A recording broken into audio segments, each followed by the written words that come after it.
Life has a funny way of teaching us who we really are. 2 years ago, if you'd told me I'd be where I am today, successful, independent, and completely estranged from my family, I would have laughed in disbelief. But here I am, and it's quite a story to tell. I'm Jillian Matthews, and back then, I was working as a manager at TradeSync Solutions, a mid-sized trading company. I was good at my job, but like many women in their late 20s, I was starting to feel that societal pressure to settle down.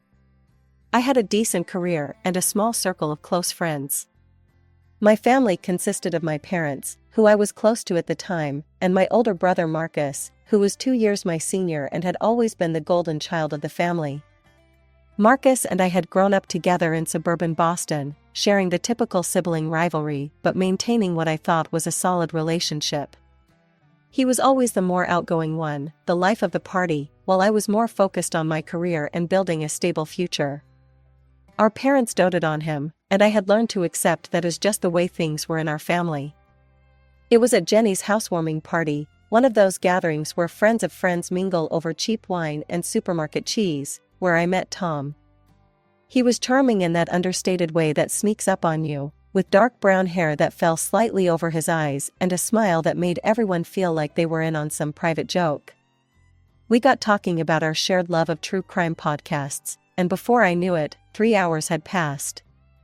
We exchanged numbers that night, and within a week, we were texting daily. Our first date was at a small Italian restaurant downtown, where we talked until the waitstaff started giving us pointed looks about closing time. The second date turned into a third, then a fourth, and before I knew it, we were spending every weekend together. Tom was different from the other guys I dated. He seemed more mature, more focused on the future. 6 months into our relationship, we started talking about moving in together. He had a decent job in software sales, and we shared similar values about saving money and building a stable future.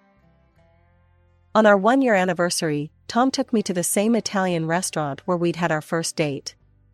He seemed nervous throughout dinner, fumbling with his water glass and checking his phone more often than usual.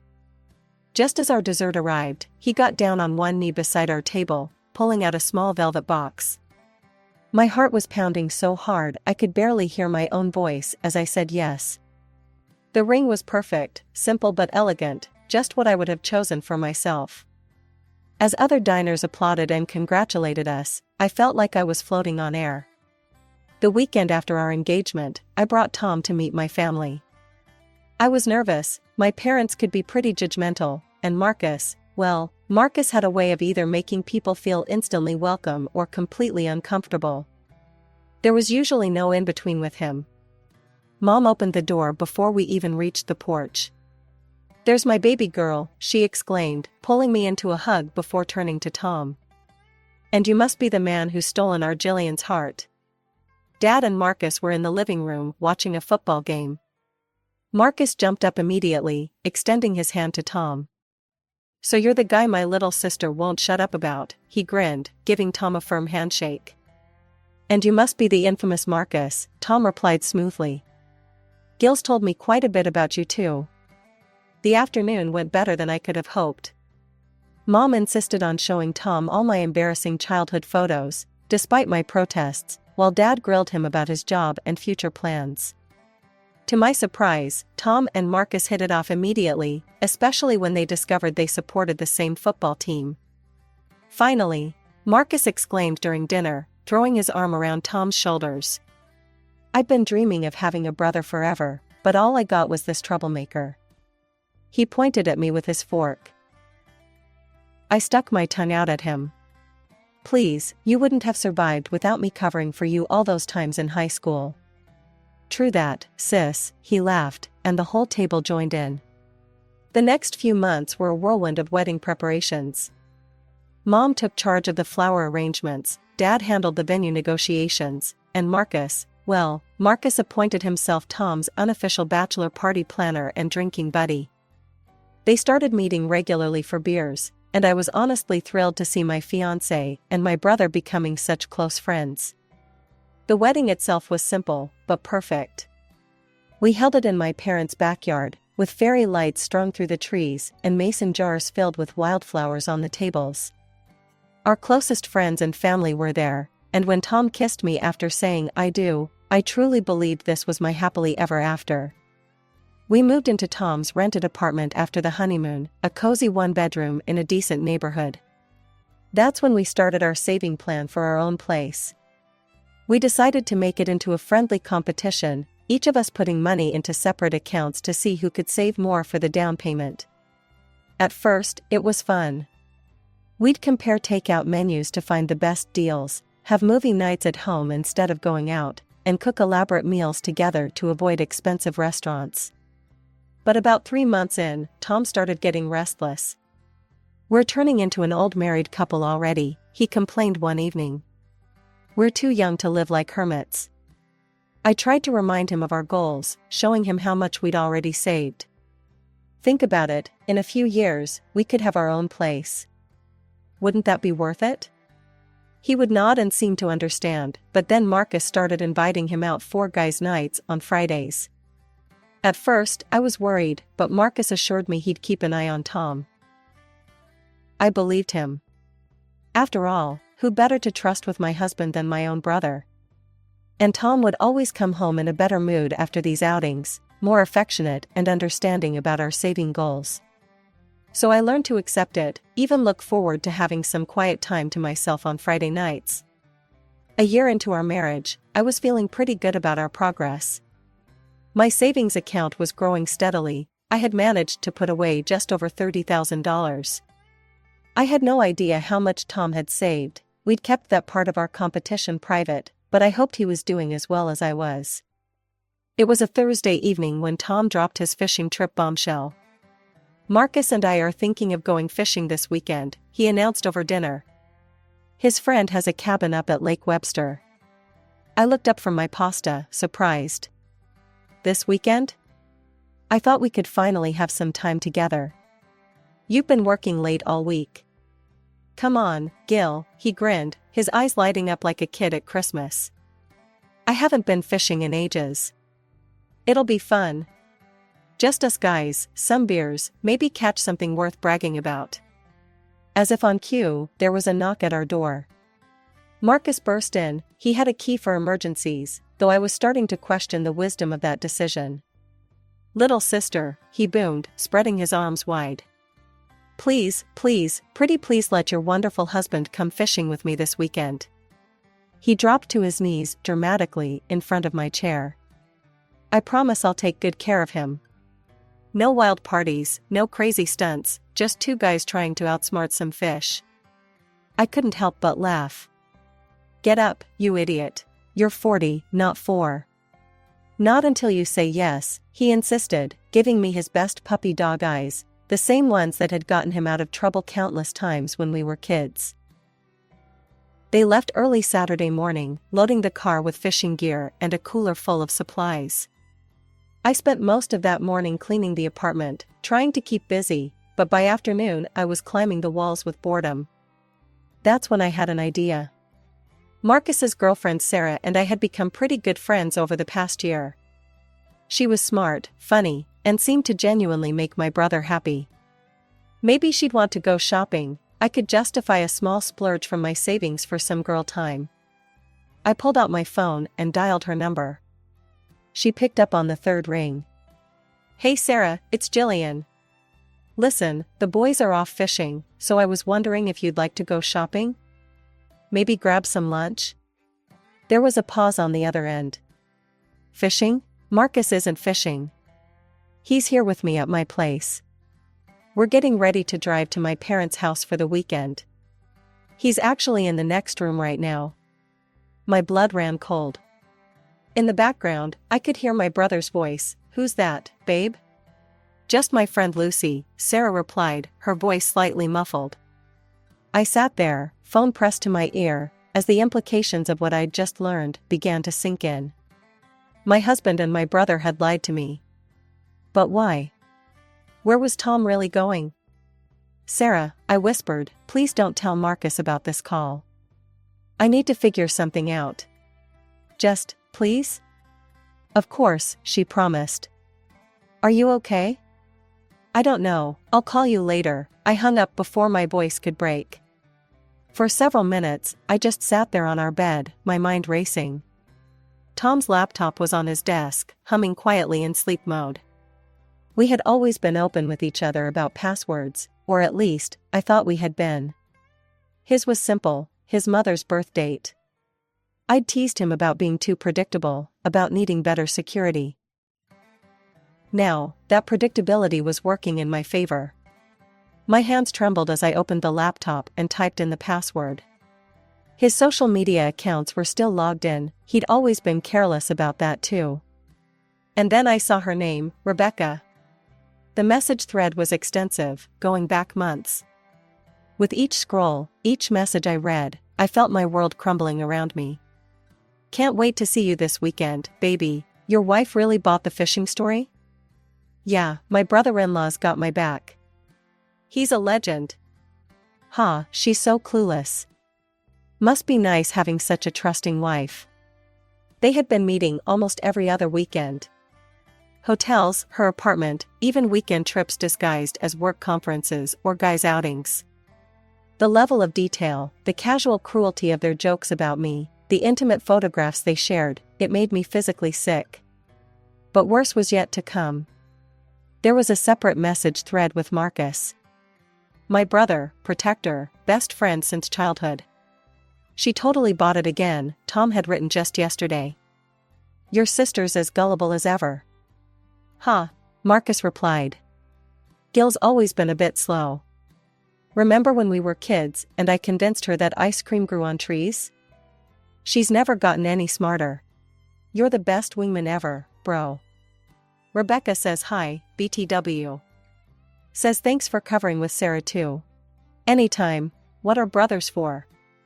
Besides, this is way more fun than actually hanging out with my boring sister. Hit me up when you're back, those strip club girls from last month have been asking about us. The messages went on and on. Plans for their guys' nights, detailed accounts of their visits to strip clubs, discussions about various women they'd met.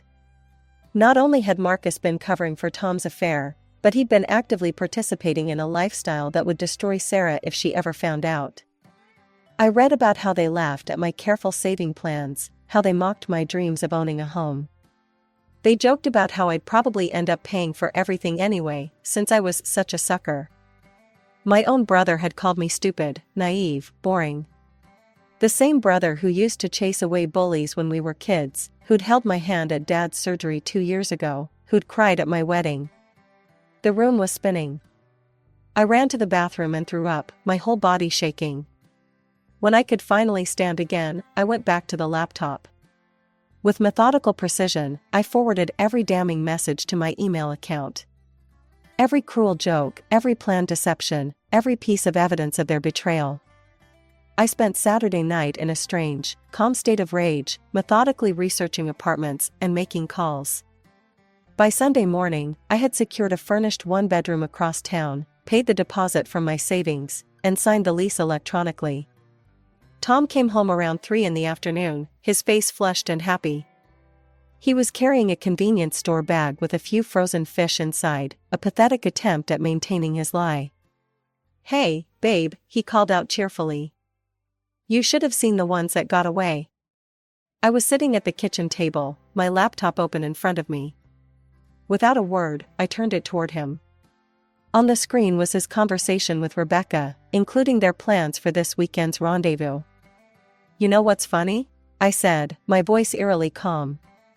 I actually expected you to at least try to apologize. He straightened up, his expression hardening. Why should I? You want to know the truth? You've become boring, Jillian. All you care about is saving money and planning for the future. Where's the fun? Where's the excitement? Even Marcus says. Even Marcus says what?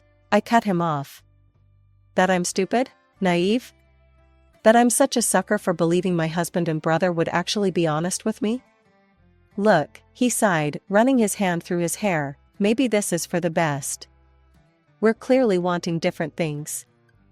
You're right, I interrupted again, standing up. I wanted a marriage, you wanted a convenience. I grabbed my pre-packed suitcase from behind the couch. I'm filing for divorce. Don't worry about your precious savings, you can keep them. Though I doubt there's much left after all those strip clubs and hotel rooms. I spent the afternoon moving my essential belongings to the new apartment. It was small but clean, with basic furniture and a view of a small park. My savings, the money I'd been setting aside for our future, would now be my fresh start fund. That evening, I drove to my parents' house for their regular Sunday dinner. I knew Marcus and Sarah would be there, they always were after their weekends with her parents. Mom was setting the table when I arrived. Dad was in his usual armchair, and Marcus and Sarah were on the couch, looking like the perfect couple. "There's my girl," Mom smiled. "We missed you at lunch yesterday." "Yeah, about that." I looked directly at Marcus. "How your weekend covering for Tom's affair was, Marcus?" The room went dead silent. Marcus's face turned white. "What are you talking about?" Dad demanded. I pulled out my phone and started reading the messages aloud. The crude jokes, the strip club visits, the careful coordination of lies. With each word, Sarah's face grew more horrified. When I finished, she turned to Marcus, tears in her eyes. "Is this true?" He couldn't even look at her. "Sarah, please." The sound of her palm connecting with his cheek echoed through the room. "We're done," she choked out. "Everything, we're done." She grabbed her purse and ran out, the front door slamming behind her. After Sarah left, I expected my parents to be shocked, angry, disappointed in Marcus. Instead, my mother burst into tears, not for me, but for him. "Look what you've done," she cried, rushing to comfort Marcus, who sat with his head in his hands. "Your brother's relationship is ruined." I stared at her in disbelief. "Are you serious right now? Did you hear anything I just said? About how he helped Tom cheat on me? About the strip clubs? The lies?" "Oh, Jillian," Dad sighed, shaking his head. "Boys will be boys. You're making a mountain out of a molehill. Tom was just blowing off some steam, and Marcus was being a good friend." A good friend? I felt like I'd stepped into some bizarre parallel universe. "He helped my husband cheat on me. He lied to my face for months. And now you've destroyed his relationship with Sarah," Mom snapped. "Was that really necessary? Couldn't you have handled this privately?" Marcus lifted his head, his eyes red but dry. "Yeah, sis, real classy move. You just had to drag everyone into this, didn't you?" I looked between them, my mother stroking Marcus's hair like he was a wounded child, my father giving me that disappointed look he'd perfected over the years, and my brother, playing the victim as he had his entire life. In that moment, something inside me broke and reformed, harder and colder than before. "You know what? You're right. I should have known better than to expect any of you to take my side. Marcus has always been the golden child, hasn't he? He can do no wrong. Well, congratulations, you can have each other." I walked out of my childhood home that night and didn't look back. The divorce proceedings were surprisingly quick. Tom tried to claim half of my savings, arguing they were marital assets. "We agreed to save together," he said in mediation, trying to sound reasonable. "It was our joint plan for our future." But even his parents, who'd stayed out of the whole mess, told him to drop it. "Don't make yourself look worse than you already do," his mother had said sharply. He withdrew his claim the next day. From mutual friends, I heard that Marcus and Tom were still thick as thieves. Without Sarah to keep him in check, Marcus had fully embraced the single life again. They were regulars at every bar and club in town, living it up like college freshmen instead of grown men in their 30s. Their social media was full of party pictures, groups of girls, and drunken adventures. Not that I looked often, but word got back to me. Funny how clarity comes when you strip everything away. Without the distractions of a failing marriage or family drama, I could finally focus on what I wanted. And what I wanted was to succeed. I volunteered for every challenging project that came through TradeSync Solutions. The ones other managers avoided because they were too complex, too risky, or too time-consuming, I took them all. I stayed late, came in early, and poured every ounce of my energy into making each project exceptional. My first major success came with the Anderson account, a client everyone had written off as impossible to please. I restructured their entire trading framework, created new reporting systems, and increased their profitability by 47% in the first quarter. The CEO himself called to praise my work. That success led to bigger projects. I developed a new risk assessment protocol that saved the company millions in potential losses. I streamlined our international trading processes, reducing transaction times by 60%. Each victory built upon the last, and people started to notice. "Jillian, my boss called me in one day. How would you feel about joining the management team? We need someone with your vision." The promotion came with a corner office and a salary that made my eyes water. I celebrated by buying myself a sleek black Mercedes, not the most practical choice, perhaps, but I wanted something that would remind me every day of how far I'd come. 6 months later, I closed on my dream apartment, a 2-bedroom condo in the city's most desirable neighborhood. The mortgage payments were steep, but I could handle them. Every night, I would stand on my balcony overlooking the city lights, feeling proud of what I'd built on my own. I hadn't spoken to my family in all this time. No birthday calls, no holiday gatherings, no Sunday dinners. Sometimes I'd see their numbers on my phone, but I never answered. The wounds were still too raw, the betrayal too fresh. Then, on a random Tuesday evening, as I was reviewing quarterly projections in my new home office, my doorbell rang. I wasn't expecting anyone, and few people had my new address. Through the security camera, I saw my parents standing there, looking older and more tired than I remembered. For a moment, I considered not answering. But something in their posture, the way Mom kept wringing her hands, how Dad's shoulders slumped, made me buzz them up. "Jillian," Mom started as soon as I opened the door, "you look wonderful. What do you want?" My voice was cool, professional, the same tone I used in difficult client meetings. They exchanged glances before Dad spoke. "It's about Marcus. We were wrong about him. About everything." They told me how Marcus had spiraled after Sarah left him. How his friendship with Tom had turned toxic, endless partying, drinking, hooking up with random women. How he'd started showing up to work hungover, then drunk. 2 formal warnings, one for being intoxicated at his desk, another for no showing an important client meeting. "He's been fired," Mom said, her voice breaking. "His references are terrible. No one will hire him. He's living in his old room now. He has no money, no prospects." "What exactly do you expect me to do about this?" I asked, leaning against my kitchen counter. The marble was cool against my palms, a small luxury I'd chosen for myself when renovating. Mom's eyes lit up with hope at my question. "Well, sweetheart, we know you're in management now.